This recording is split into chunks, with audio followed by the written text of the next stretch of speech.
Hey everyone, hope everyone's having a wonderful day so far. I welcome you to another episode of Andrew's Life. I was supposed to be out of town at this point, but I'm still here in Alabama because I had to do a couple of repairs to my house, and tomorrow I have the bug treatment guys coming over to check my house for termites because I try to get that done at least once a year, given the fact that I live down here in Alabama where it's humid. And they're gonna treat my house for bugs. I don't have any bug issues, but I'm trying to prevent that from happening, because if I don't get my house treated, then, given the climate down here, I will have an issue with bugs, even though I do keep my house extremely clean. So I'm just here soaking in some of this vitamin D. Nice and sunny down here. It is a little hot. I mean, right now it's like 100 degrees outside. So now, fortunately, it is windy and I am by the water, so it's not as bad, but it's still hot. So I thought I'll just go ahead and holler at you all real quick while I'm out here getting a little bit of vitamin D and walking in.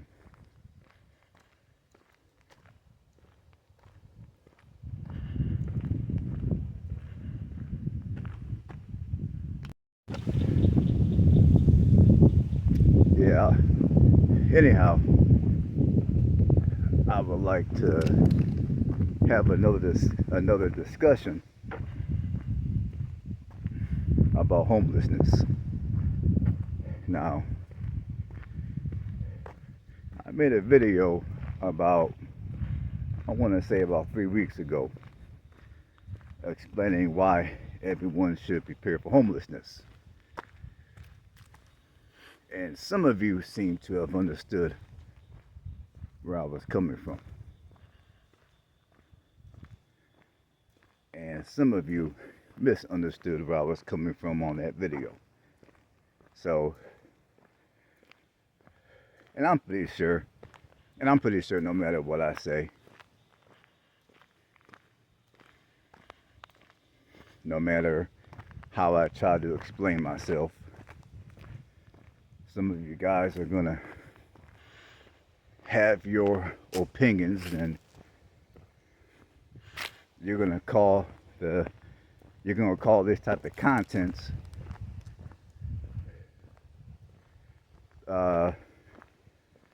poverty. You're gonna accuse me of being,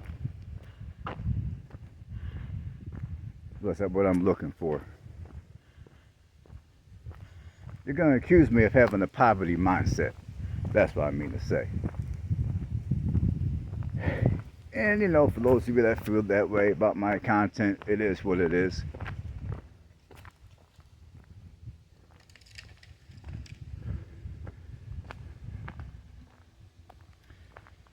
But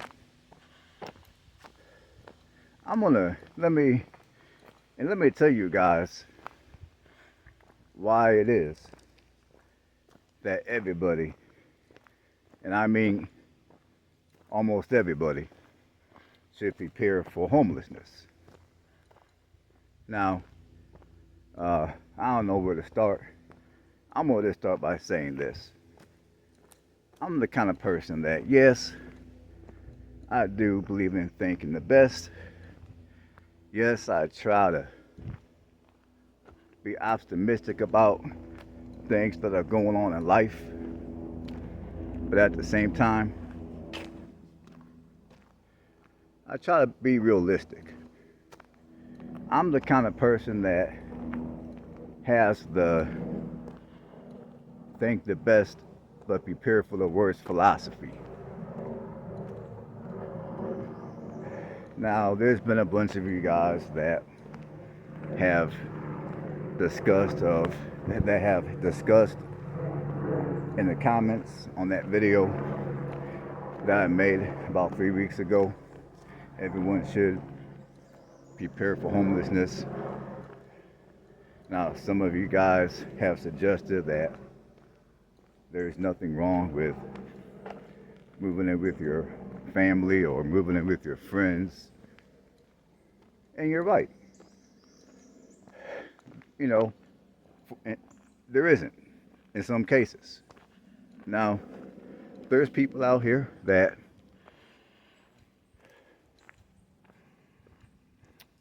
are living, I would say most people out here are living check to check.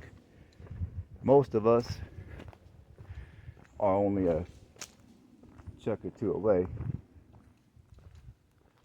from possibly facing homelessness.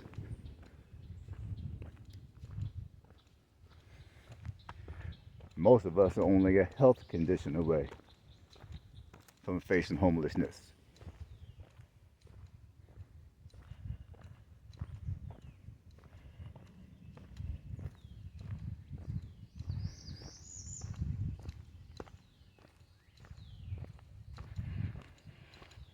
So that's why I make this type of content.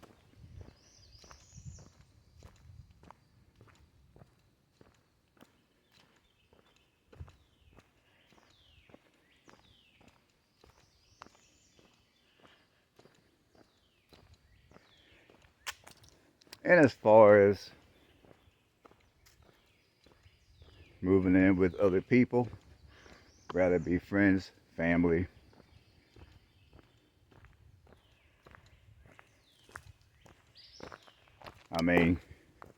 there's some of us out here, myself included,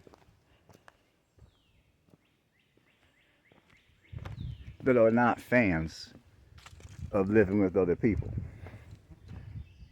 Sometimes when you're faced with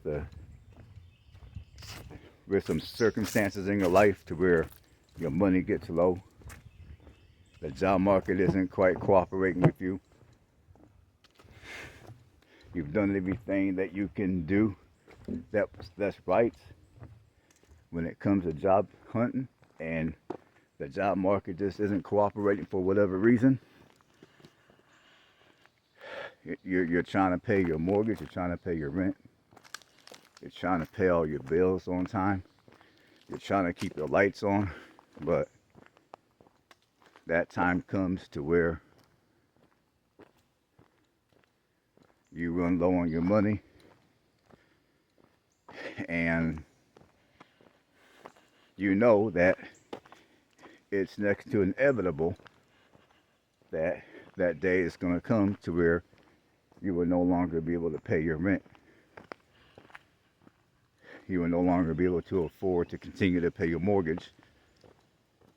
And most of us realize that when those kind of things transpire, like if you're renting, eventually your landlord is going to evict you for non-payment. If you're purchasing and you don't pay your mortgage, eventually you're going to be foreclosed on.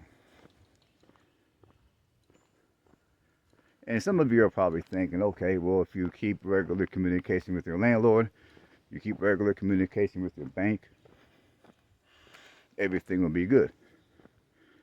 Now, depending on who your landlord is, depending on who you're banking with, that could be the case. But for many people, unfortunately, that's not the case. You got a lot of people that have recently suffered foreclosure, suffered eviction,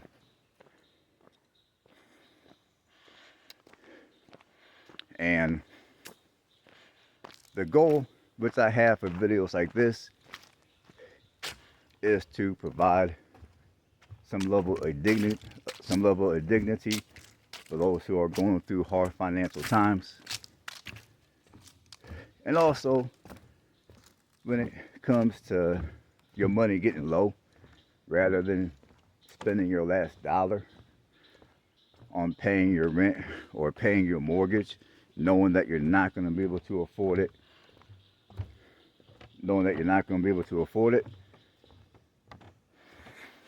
I stand by what I said on that video that I made 3 weeks ago. You're better off. Like, if you lost your job and it's been, let's say, a few weeks since you've had a job and you haven't had any luck finding a job and your money's running low, it's better to save that little bit of money for your survival. And whatever vehicle you're driving, obviously, if you're unable to afford to go out and buy another vehicle that might be a little better to live out of, then obviously you're not going to have much of a choice but to live out of the vehicle that you're currently driving. However, if you're able to, like if you're driving, let's say, a real small vehicle and you have a little bit of money to buy something a little bigger that would be a little bit more comfortable to live out of, some of you will say, no, that's not a good idea, because you buy a bigger vehicle, it takes, you're going to burn up more gas. Which, yeah, that's true. But what's also true is, when you're facing potential homelessness, to where you might have to temporarily, at least, live out of your vehicle, the most important, when it comes to living out your vehicle, one thing that's vitally important is the fact that you get decent sleep. I mean, I know for me, I sleep a lot better in my van than I do in my car. Like with my car, I have a smaller car, and whenever I travel and I get tired and I decide to sleep in my car, I just fold down the passenger seat and sleep in the seat. But in my van, as you all may have seen, for those of you that have watched my little video showing you guys how I set my van up,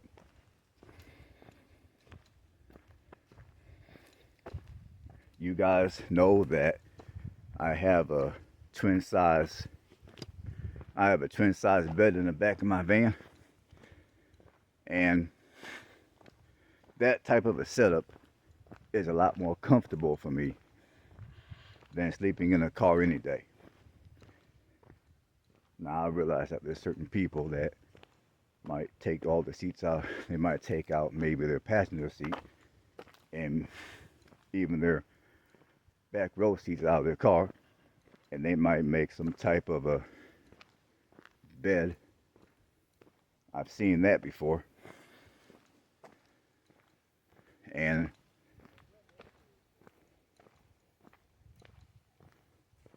I suppose if you're able to do that, you can always do that, which it will save you gas.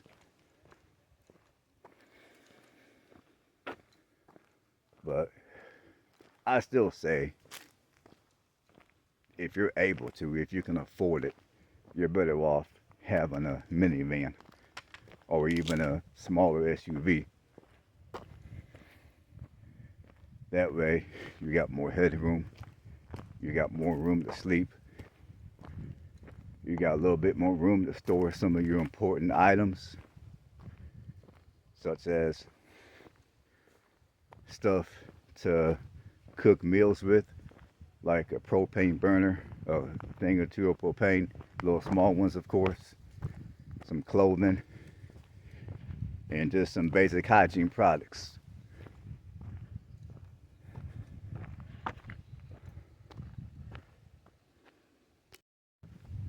So yeah, I still stand by my idea of living in of living out of a minivan or a small SUV over a car.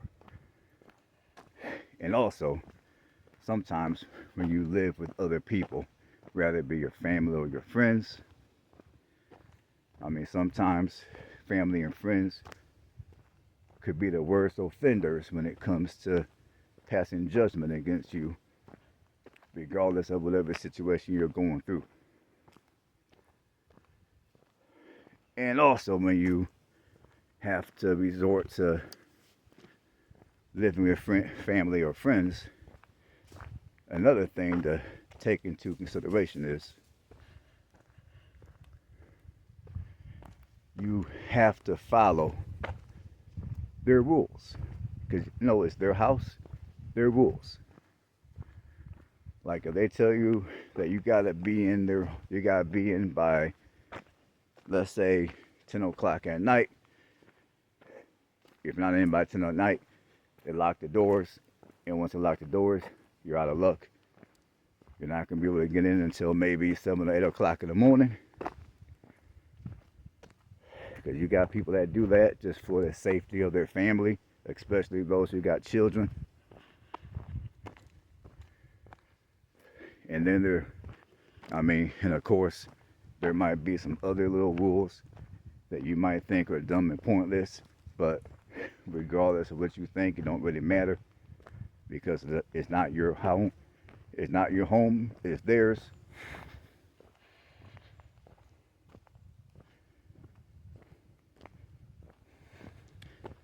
So sometimes when you're forced to have to live out of your vehicle due to not being able to afford a roof over your head, you know, moving in with friends and family sometimes could be harder on one's mental health than living in a vehicle. And at the end of the day, having your privacy, not having to worry about following anybody else's rules,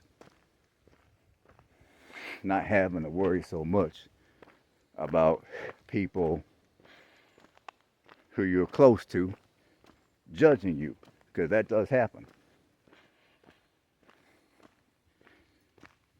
And as far as it goes for, now I know a lot of you also made mention of being financially responsible. And if you're financially responsible,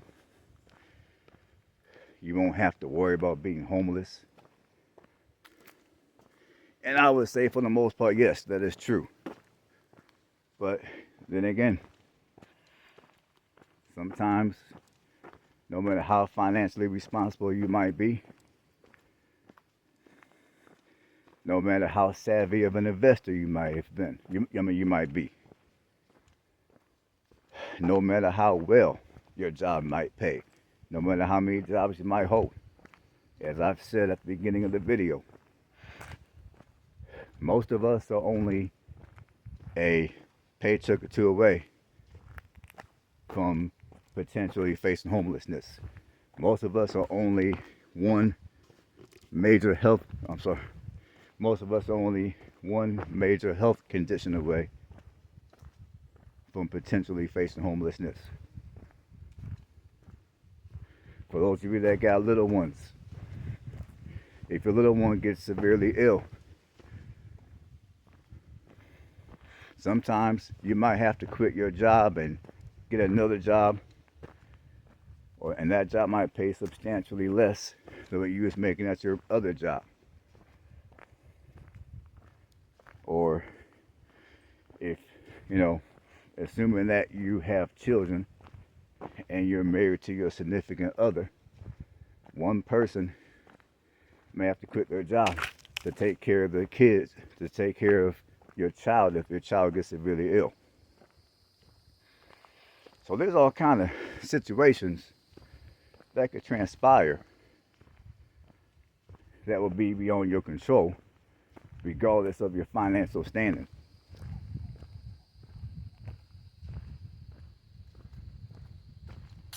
And those are the people who I make these kind of videos for.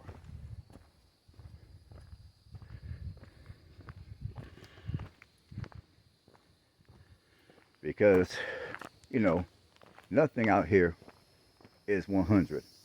Absolutely nothing. No job is 100.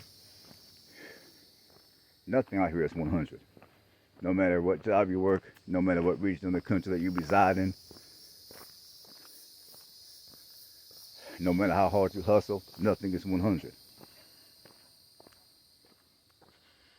Now, and for those that have good comprehension skills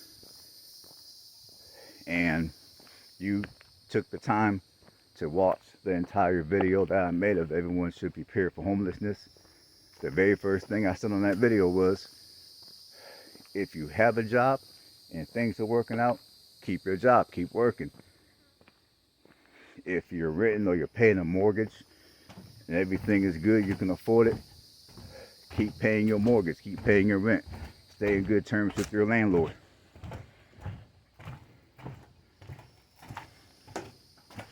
And I believe I also made mention, just keep getting your money.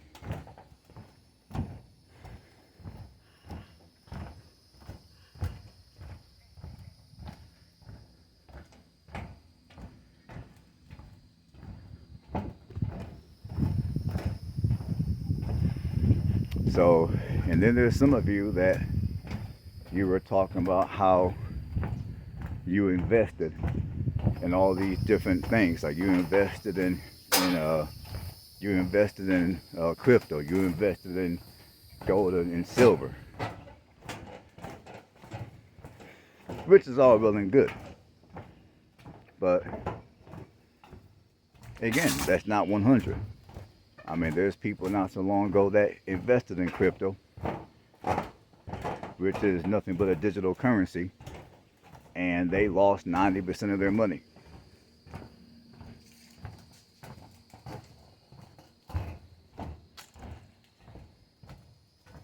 And there's all kind of groups, there's all kind of so-called financial gurus out here. Let me give you all a little view of where I'm at here. And there's all kind of financial gurus out here that they talk the talk. They know all the proper words to use when they talk to all of you people about investing. They know all the trigger words like generational wealth.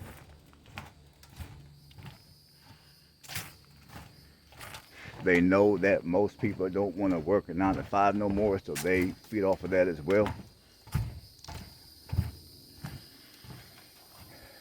And so you click on their video, you listen to what they got to say. You're buying into everything they say. And I'm not saying that everyone who talks about financing are frauds. I'm just saying a lot of people that talk about financing are frauds. So, and I say that to say, if you're in a situation to where your money is getting low because you got laid off, or for whatever reason you had to quit your job, or you had to quit one job and get another job, and the other job you have pays lower than what you was making before. I mean, to me, when you're going through those type of transitions in your life, that is not the time to be pursuing any new ways of investing. Like if you're not like for an example, if you're not familiar with crypto, or you're not familiar with silver, when you're only a check or two away from not having food in your cabinets, barely even have enough money to gas your vehicle up, not having enough money to pay your rental or pay your mortgage, that is not the time to be looking into ways to invest your money that you don't understand. A lot of people will still be talking crypto in the comments. A lot of people will still be talking silver. And when when your money is low, that is not the time to entertain investment strategies that you don't understand. That is a time to hang on tight to your money as tight as possible and to start thinking of means of survival to where the amount of money you'll have to spend will be minimal until you get back on your feet.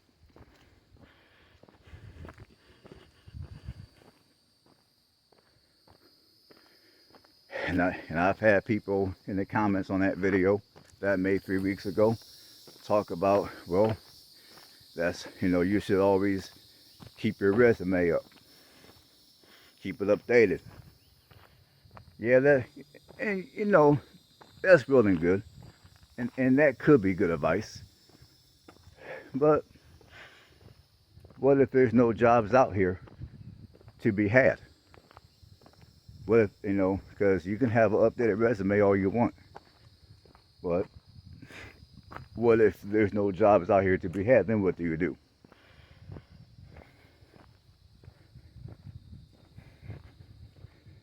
Or some of you even mentioned, well, that's, when you're out of work, you also need to make connections with other people that can get you on somewhere. And that's good advice.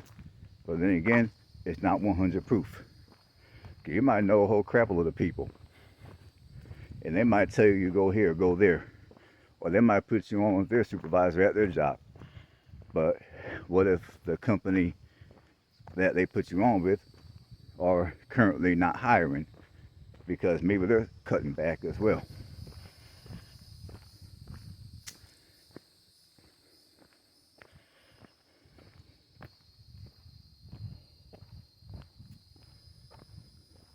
And what if you meet someone that may appear to be a good friend? They might get these bugs off me. They might appear to be a good friend or a good person to talk to and to stay connected with. And then you find out later that they're scamming you. They're scamming you one way or another. Like, you got people out here that might tell you, hey man, I know a place that's hiring. You know what I'm saying? I know a place that's hiring, so they tell you to go to this website, submit your resume, fill out your application. So you do all that just to find out that the company that they told you to go to is not a real legitimate company. And yes, that does happen.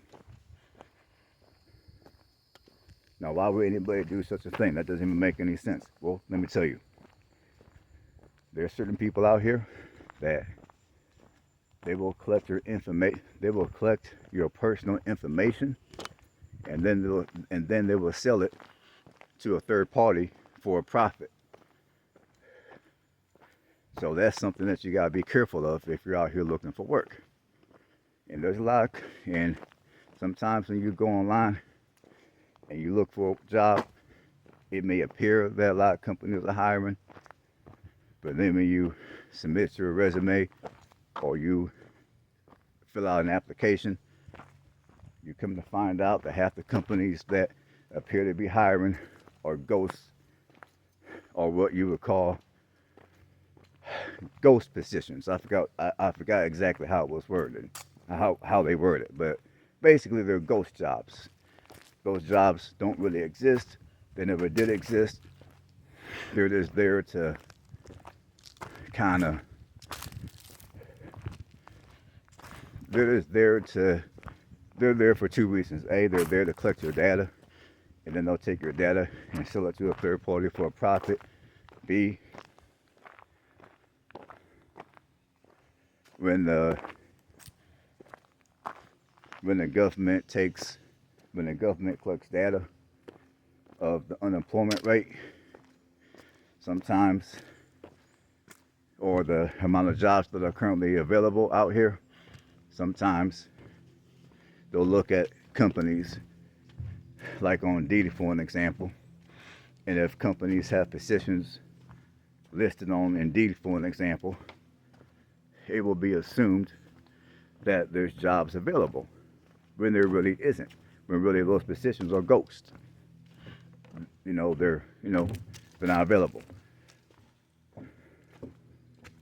And then there's the whole, well, if you lost your job, why don't you start your own business? And again, I'm not going to say that's bad advice. In fact, that's wonderful advice. But even when it comes to starting your own business, again, even if you start your own business, just because you do what you gotta do to put your information out to where people can reach out to you to have whatever service performed that you perform that they might need, or whatever product you're trying to sell, you do everything humanly possible to put yourself out there. Just because you start your own business does not mean you're gonna make any money. I mean, you can start a business and you could be in business for 6 months, and you could only, you might be in business for 6 months and only make $1,000. Now I know that's extremely low, but that does happen. Or even if you do make some money running your own business, it still may not necessarily be enough money for you to be able to afford to pay your rent or your mortgage or any of your other bills for that matter. So you still will be in a situation to where at any given time you can face potential homelessness.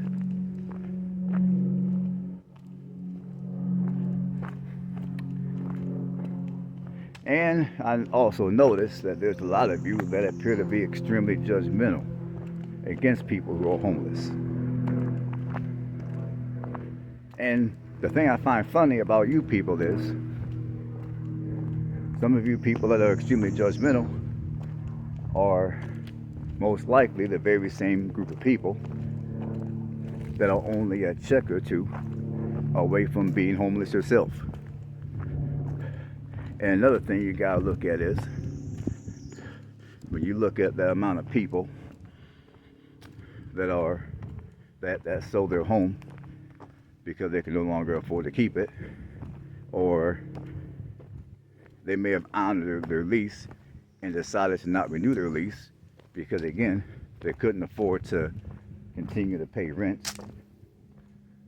So when you look at all those people who were in that type of a situation, who may have moved in with friends, or they may have moved in with their parents or some family member, although all those individuals are not going to be included in the amount of people who are homeless, because technically they're not homeless. The thing that you guys need to understand is, if it wasn't for those individuals to have friends and family to move in with, those people would most likely be homeless too. Those people will most likely be forced to have to live in their vehicles, assuming that they owned a vehicle.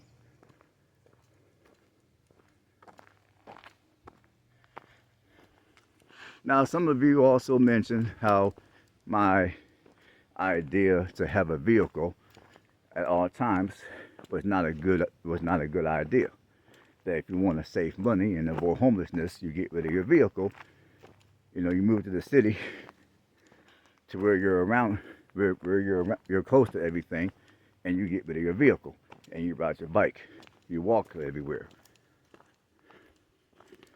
Now, here's the reason why I encourage everyone who's able to own a vehicle and always have it prepared for homelessness.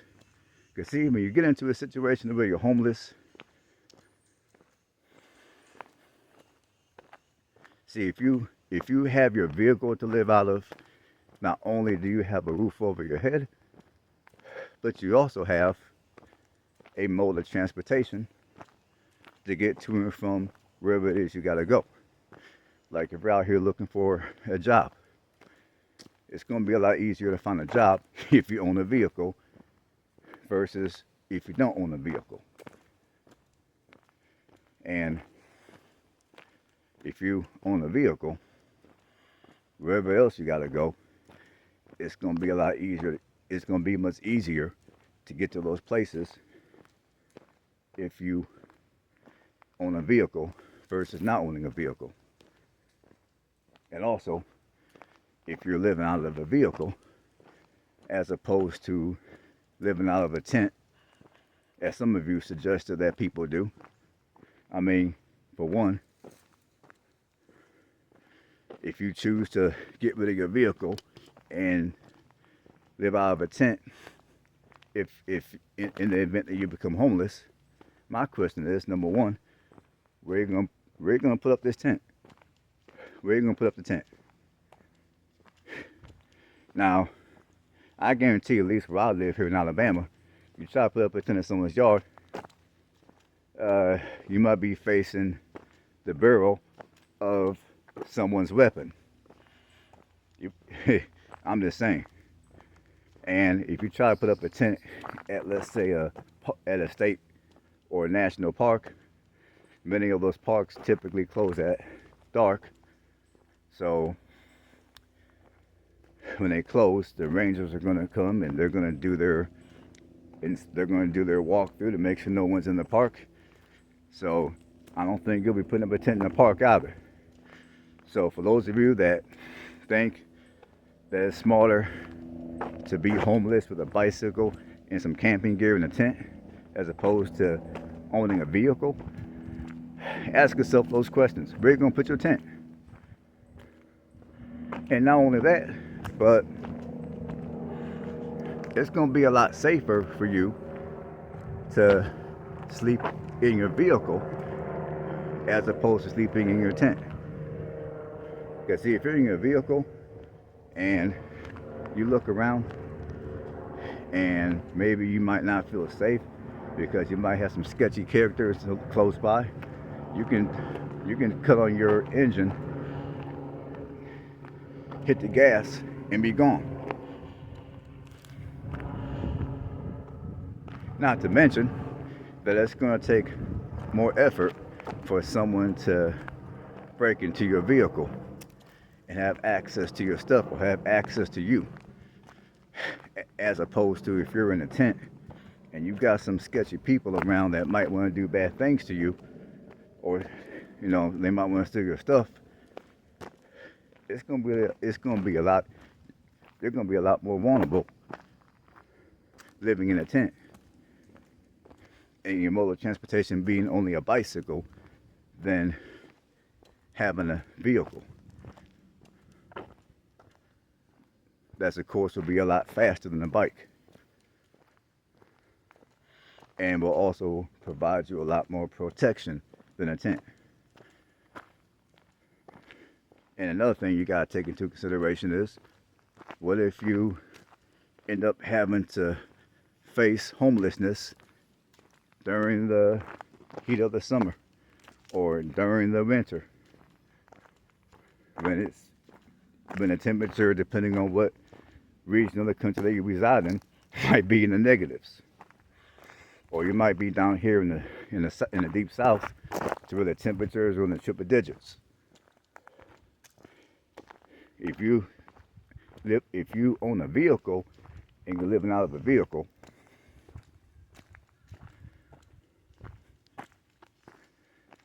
you can at least cut on your air. You can roll down the windows and have like a portable fan or something to move the air around a little bit. As where if you're living in a tent, it's going to be a little harder to be comfortable.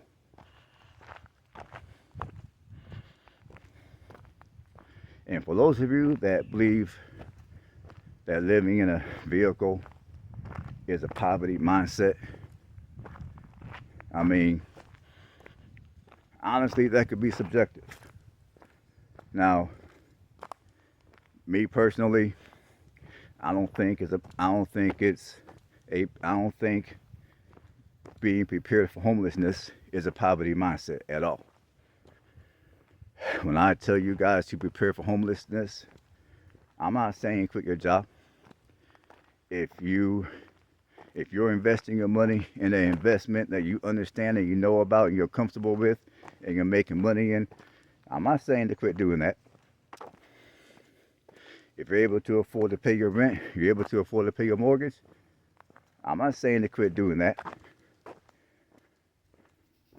If you have the means to further your education or learn new skills to make yourself more valuable in the workforce, I encourage you to do that. And again, not everyone is going to be able to do that, because there were a couple of you that suggested that, well, if you're getting ready to lose your job, you might want to go and learn a new skill. And again, on the surface, that's wonderful advice. But then again, in many cases, who's going to teach you that new skill? I mean, who's going to teach you the skill?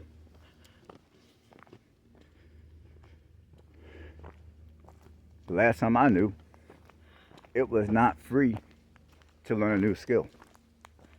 Like, for an example, you want to learn how to truck drive, you gotta pay one way or another.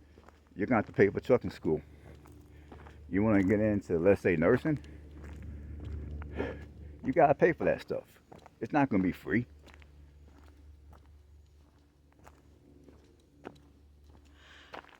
And in my opinion, when you're facing homelessness due to your finances being low, I would not suggest anybody in that position to run up a bunch of debt.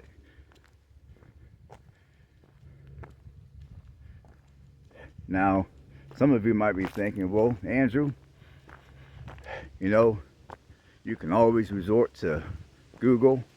You can always resort to YouTube. You can learn a lot of this stuff for free. And yes, you can.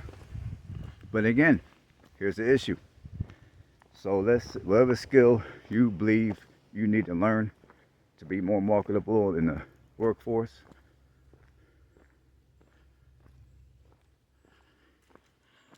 let's say you go online and you learn that stuff for free. Okay, once you think you've learned what you needed to learn, once you get an online certificate, well, let's say you do go to school and you do earn a certificate through a school that's credited, or you do earn some type of a degree through a college. Again, there is no guarantee that you're going to get a job in that particular field.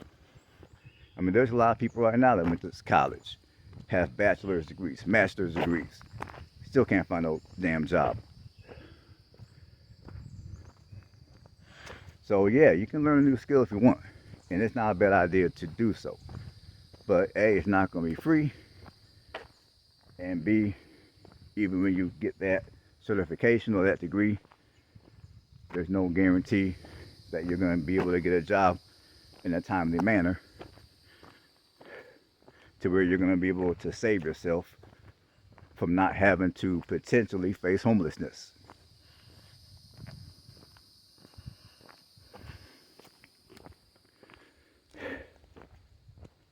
And another thing I like to add is, obviously, if you have enough time to prevent homelessness, if you have enough time to prevent yourself from facing homelessness, obviously, that's going to be your best bet. But these videos like this that I make are videos for those who are caught up in financial situations to where the time that they have to make some choices and to survive are severely limited, and their money most likely will be severely limited as well. Now, obviously, for those of you who are out there doing what they're supposed to be doing, for those of you who are out there with the proper resources to not have to worry about homelessness like this, most likely those people are not watching my channel. They're not watching this type of content, at least. Cause like I said, I make this type of content for those who are going through financial challenges. And like I told you guys the other day, I mean, I told you, maybe if you go back and you watch my video that I made the other day, I forgot what I titled it. It was a video that I made maybe 3 days or so ago. I have no idea what I titled it, so my apologies. I gotta think for a second.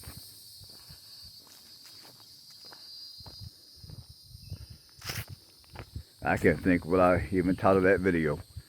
Sorry. But anyways, there's people out here, you know, like during the last recession, like I told you guys before, there's a gentleman who I used to work with up in Indianapolis. We were both working as security officers. It's my part-time job. He told me his story of how he was gonna delete himself because he didn't feel like a man, because he used to have a 6-figure job, but he lost it. And now there's people out here. Let me tell you all this. There's people out here. I mean, some of you have left comments in the comment section on my video that I made 3 weeks ago about how I told. Okay. Sorry about that, folks. I kind of got sidetracked for a minute there. But anyways, there's a video. I mean, back to what I was saying. Now, some of you have put comments in the comment section of my video that I made a few weeks ago, titled "Everyone Should Be Pure to Be Homeless." A few of you then put some disturbing stuff in the comment section. A few of you may mention that if you were ever faced with homelessness to where you had to resort to living out of your vehicle, you would delete yourself. And I find that quite disturbing. That you would delete yourself. You would cancel your prescription to life for something that would only be temporary in your life.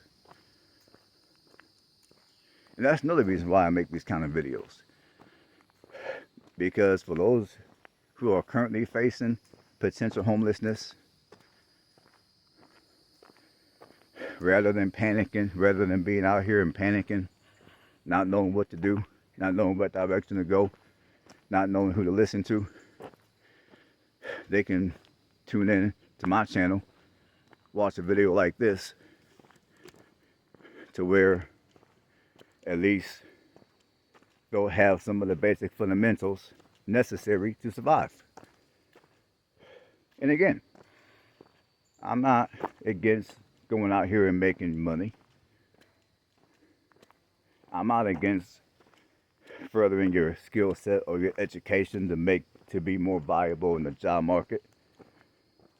I'm just offering means of basic survival for those who are in a situation to where you're out of money. Maybe you may not have no one to turn to, and you just gotta figure it out by yourself. All right, folks, I'm gonna leave it right here. I mean, this video was way longer than what I wanted it to be, but I just wanted to get all that off my chest. Hopefully you guys got something out of the video. Hopefully you guys also enjoy the views of the park. And on that note, stay blessed. I'll catch you all in the next one.